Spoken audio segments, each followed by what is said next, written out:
de la fille du prophète, la fille unique du prophète. Beaucoup disent que le prophète avait plusieurs filles, mais Fatima Zahra est la fille unique du prophète. La preuve, c'est que quand elle a demandé ses droits, on ne parle pas des autres. Ça veut dire qu'il n'y en a qu'une seule. Quand on parlait d'héritage, on reviendra là-dessus. Quelle est l'importance de Fatima Zahra salamullahi alayha? On peut le voir aux yeux d'Allah par le Coran, on peut le voir sur les hadiths également. Si nous regardons le Coran, on a plusieurs versets. Un verset dit Kulla asalukum alayhi ajran illa al-mu'addata fil khurba, où le prophète dit, Allah donne l'ordre au prophète de dire, dis-leur, je ne demande rien en récompense de ce que je vous ai appris, mais on dit amour de mes proches, mais ce n'est pas l'amour, c'est plus que l'amour, c'est le sacrifice, se sacrifier quoi. En tout pour. Quand on dit mes proches, la traduction n'est pas correcte.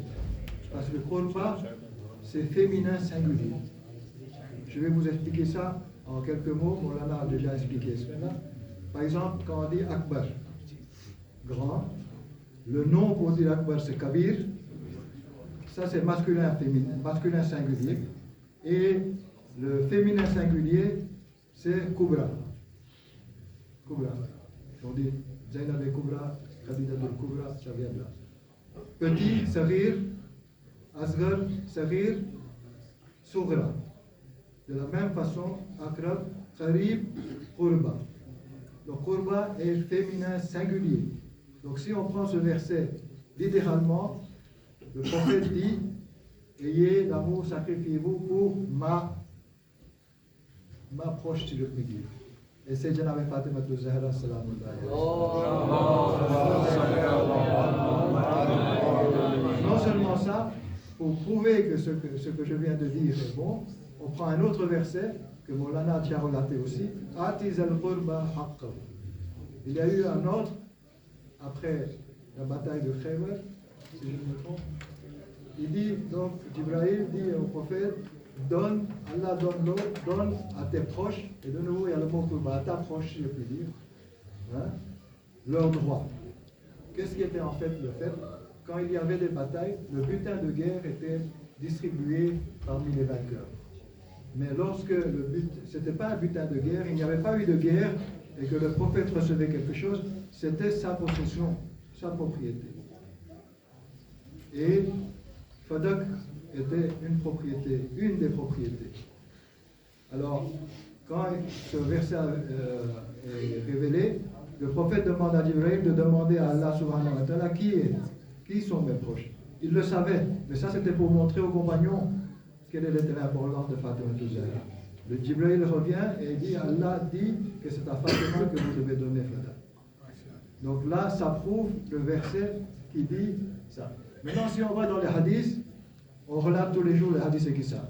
Je ne vais pas les mettre dans la traduction du hadith Ekissa, mais lorsque les 5 sont réunis sous la couverture et que Allah subhanahu wa ta'ala, d'abord, il y a le prophète qui fait la prière pour dire que ça, ce sont les gens de ma maison, et bénis-les, donne-leur, favorise-les et rends-les purs comme il se doit. Allah fait la même chose aux créatures du ciel, des cieux, et Jibril vient, et Jibril demande, mais qui sont ces personnes qui sont sous la couverture? Et là, aux yeux d'Allah, regardez l'importance de Fatima Zahra, l'identification. Si nous on devait identifier, on aurait identifié par le prophète parce que c'est la personne, la créature la plus élevée pour nous. Mais Allah dit, il y a Fatima, son père, son mari et ses enfants. Il y a 2 choses là-dessus qui découlent. La première chose, que l'identité de l'islam passe par Fatima Zahra. Et deuxièmement, Ahl al-Bayt, ça ne peut être que quelqu'un qui a un lien de sang avec Fatima Zahra. Là, personne ne peut s'introduire dans Ahl al-Bayt tant qu'il n'y a pas cette relation sanguine. Et l'importance de Fatima, c'est si nous regardons, l'islam aussi donne des stages.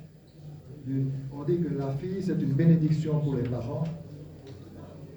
On dit, alors on a donc la fille, elle commence, quand elle naît, elle est fille, et puis elle devient épouse, et puis elle devient mère. Alors regardons maintenant s'il y a personne de comparable dans le monde comme Fatima Zahra. Elle est bénédiction pour un père qui s'appelle Rahmatul Alamin, qui est miséricorde pour l'Alamin.